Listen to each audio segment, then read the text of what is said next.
ষষ্ঠ শ্রেণীর শিক্ষার্থীরা, আজকে আমরা তোমাদের আনন্দ পাঠ বা সহপাঠ যে বইটা আছে এই বইয়ের একটি খুব মজার একটি গল্প করব, যেটার নাম হচ্ছে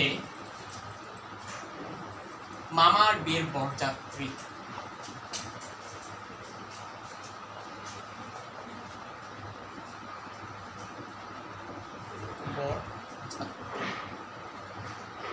ওকে, এই গল্পটার যে রাইটার তার নাম হচ্ছে খান মোহাম্মদ ফারাবি।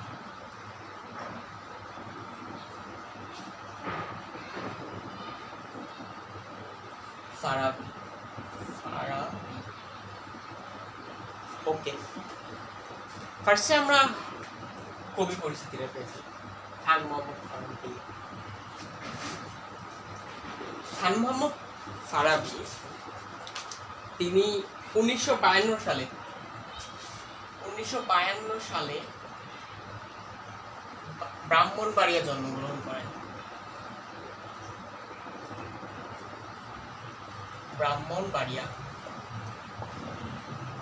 জন্মগ্রহণ করেন। তিনি আসলে এতটাই মেধাবী ছিলেন যে ষষ্ঠ থেকে অষ্টম শ্রেণীতে অবস্থাতেই, যে সময় পড়তেন তিনি ক্লাস 6 থেকে 8-এর মাঝে, তিনি অনেক বাচ্চাদের জন্য গল্প লিখছিলেন। মানে তিনি এতটা মেধাবী ছিলেন।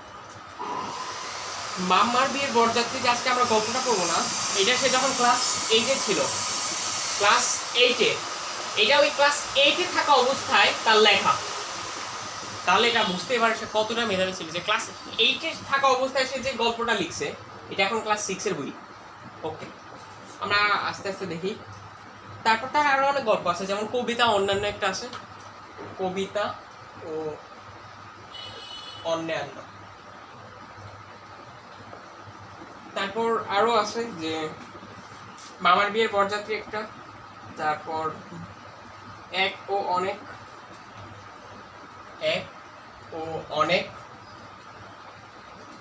তারপর আছে তোমার মামার বিয়ের বরযাত্রী। আরেকটা হচ্ছে আকাশের ওপারে আকাশ।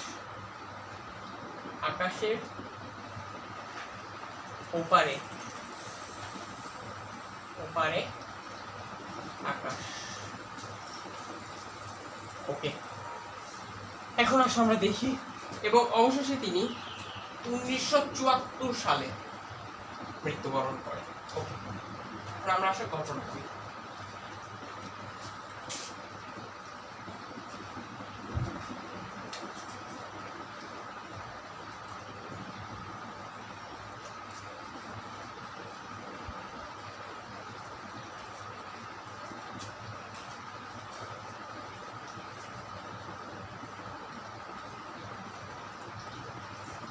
এই গল্পতে একটা ছেলে, সে তার মেজো মামার বিয়ে, ছেলেটার মেজো মামার বিয়ে, কিন্তু তো মেজো মামা আসছে যেহেতু বিয়ে, সবাইকে নিতে বাসা, কিন্তু দুঃখের বিষয় কি ছেলেটাই যেতে পারবে।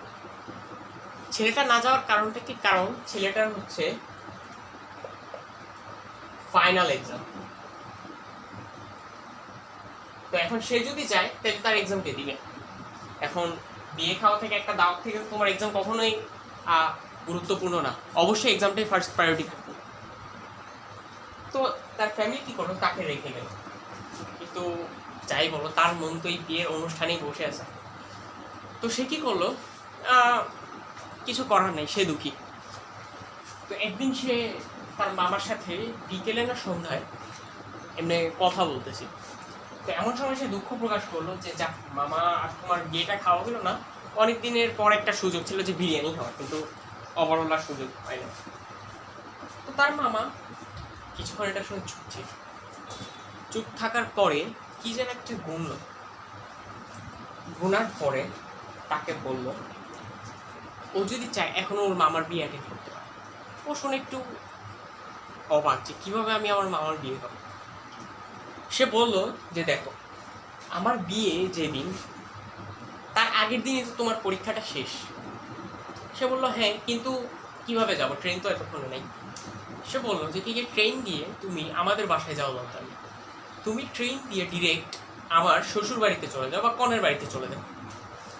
তুমি সেখান থেকেই পরবর্তীতে আমরাও তো, সেই তুমি যেখানে যাবা সেই দিন তো আমরাই যাব, তো তোমার পৌঁছাতেও আমার বিয়ের দিন চলে আসবে, মানে আজকে রওনা দিয়ে তুমি আগামীকাল পৌঁছে যাও, আর আমরা তো সেদিন বিয়ে, তো ওইখান থেকে পরবর্তীতে তুমি আবার আমাদের বাড়ি ফিরে এসো।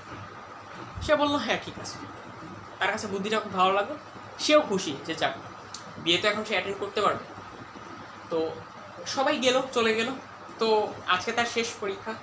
তো মামা তাকে একটা কথা বলছে যে কি গিয়ে তুমি ঠিক 12:30 ট্রেনে উঠবা, টাইমটা মনে রেখো।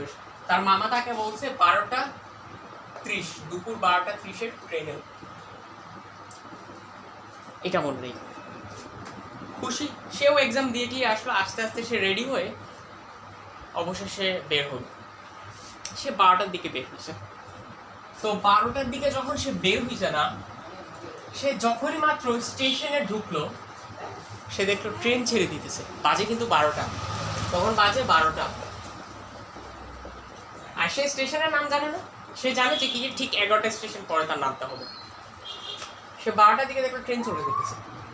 সে কিছু না বুঝেই দৌড়ে সে 12টা ট্রেনে উঠে গেছে। এখন তার সাথে একটা লোকের সিট করছে, বড় একজন লোক ছিল। তো সেই লোকটাকে বললো যে দেখলো যে তার ঘড়িতে ঠিক এখন 12টা বাজে। তো সে তাকে জিজ্ঞাসা করলো যে কি আপনার ঘড়িকে ঠিক মতো টাইম দেয়? আর লোকটা একটু ছিল যে কি বেশি কথা বলে, বাচাল টাইপের, বাচাল। তো সে কি করলো, সে এটাকে ঘড়ি না শুনে ঘুরাসি, ঘড়ি হ্যাঁ ঘড়ি শুনছে। সে তখন বলে, সে আবার এটা নিয়ে আবার প্যাচ লাগানো শুরু করে দিছে। সে বললো ঘড়ি কেন টাইম দিবে না, এই ঘড়ি তাকে কে দিছে, কোথা থেকে আনছে, গিফট করছে, কবে করছে, এগুলো সব তাকে ডেটা দিতে শুরু করে দিছে। এটা নিয়ে তার সাথে অনেকটা বলতে গেলে খুব কথা, মানে বিরক্তিকর একটা কথোপকথন হয়, যে সে বলে একটা, সে বুঝে আরেকটা। তো অবশেষে সে বুঝতে পারে যে কি না এখন 12টায় বাজতেছে। তো তার সে বললো যে আমার মামা তো বললো 12:30 উঠতে। তখন সে বললো লোকটা যে মনে হয় তোমার মামা 12টার ট্রেনকেই 12:30 ট্রেন বলছে। ওকে। তো তার মামা একটা কথা বলছে যে তুমি 11টা স্টেশন নামার পরেই বলবো আমি চৌধুরীদের বাড়ি যাবো, কারণ চৌধুরীরা হচ্ছে খুব ফেমাস, যেখানে আমার বিয়ে হচ্ছে।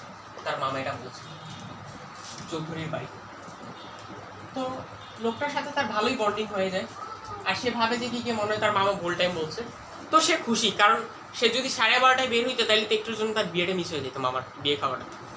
তো একটু পর লোকটা তাকে জিজ্ঞাসা করে তুমি কোথায় নামবা? সে বললো আমি জানি না কোথায় নামবো, জাস্ট এটুকু জানি যে 11টা স্টেশনের পরে আমার নামা লাগবে। ও লোকটা শুনে কি যেন হিসাব করে হুট করে সে চিৎকার করে উঠছে, বললো আরে আমিও তো 11টা স্টেশন পরেই নাম। তো লোকটা তাকে জিজ্ঞাসা করলো আচ্ছা তুমি ওখানে কোথায় যাবা? সে বললো আমি চৌধুরীর বাড়ি যাবো। এটা শুনে লোকটা আবার চিৎকার করে উঠছে, মানে কথার পর কথা তার চিৎকারই আছে।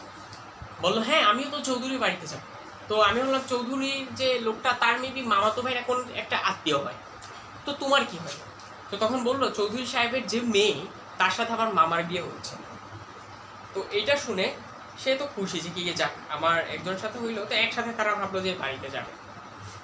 তো অবশেষে তারা নামলো, নামার পর চৌধুরীর বাড়িতে গেল। যাওয়ার পর সে বললো যে চৌধুরী সাহেব আমি আপনার যে কন্যার যে আপনার যে হবু বরের ভাগ্নে আমার সাথে আসছে এখানে থাকতে।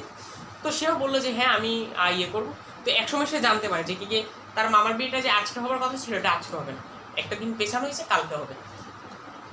ঠিক সেও মানে জামাই আদরে ছিল, যেহেতু বরপক্ষে ছিল, তাকে খুব আপ্যায়ন করা হয়েছে। তো আজকে আসলো ফাইনাল ডে বা টুইস্টের যে টাইমটা, এখান থেকে এখন টুইস্ট দেখা যাবে। বরপক্ষ আসলো, বরপক্ষ আসার পর চৌধুরী সাহেব তিনি বরপক্ষকে বললেন যে জামাই সাহেব যে আপনার ভাগ্নে তো আমাদের অনেক আগেই চলে আসছে, আপনি ভালো কাজ করছেন। তো বরপক্ষের যে বর সে শুনে আমার, সে বললো আমার তো কোনো ভাগ্নেই নেই, তাহলে আসলো কে? সিচুয়েশন দেখে মানে একদম উল্টাপাল্টা, সবাই আশ্চর্য হয়ে গেছে। তো তখন ছেলেটাকে জিজ্ঞাসা করলো যে তুমি না বললা যে সে তোমার মামা হয়? তখন বললো যে কি আমি আসলে কিছু বুঝতে পারতেছি। ছেলেটা বললো, তখন বললো যে কি আচ্ছা আমি তোমার মামার কাছে টেলিগ্রাফ করি। ওই টাইমে কল দেওয়ার মতো বা হোয়াটসঅ্যাপে বা যে কোনোভাবে মেসেজ দেওয়ার মতো সিস্টেম ছিল, টেলিগ্রাফ মানে এটা এক প্রকার চিঠি পাঠানোর মতো, যেটা খুব রিচ ফ্যামিলিরা বেশিরভাগ ইউজ করতে হয়। সে তার মামাকে টেলিগ্রাফ করে। তার পরের দিন তার মামা আসার পর দেখে সবাই মজা করতেছে। তো তখন তার মামাকে জিজ্ঞাসা করলে তার মামা আসলে বলে যে আসলে টুইস্ট সেই লাগাইছে, তাকে বলছিল 12:30 ট্রেনে উঠতে, আর সে উঠছে 12টার ট্রেনে। প্যাচ হচ্ছে ওই আধা ঘন্টার মাঝে। আর তার ভাগ্য এতটা ভালো ছিল যে সে যে এলাকাতে নামছে ওই এলাকাতেও চৌধুরী নামের একটা ফেমাস ফ্যামিলি ছিল, আর ওই ফ্যামিলিরও চৌধুরী সাহেবের মেয়ের বিয়ে ছিল, যার জন্য সেইখানে এসে সেফলি থাকতে পারছে। তো এটা হচ্ছে ওই স্টোরিটা। তো এই স্টোরিটা আসলে বোঝাইছে যে কি সামান্য একটা খামখেয়ালি কি করে ফেলতে পারে, যেটা একটা হাস্যরসাত্মকভাবে গল্পটা করছে। গল্পটা খুব মজার একটা গল্প ছিল। এখন তোমাদের কাজ থাকবে গল্পের যদি সিকিউ এমসিকিউ আজকে কিছু না বুঝো তাহলে আমাকে জানাও। তো আজকে সকলকে ধন্যবাদ জানি, এখানে আমি আমার ক্লাস শেষ করছি।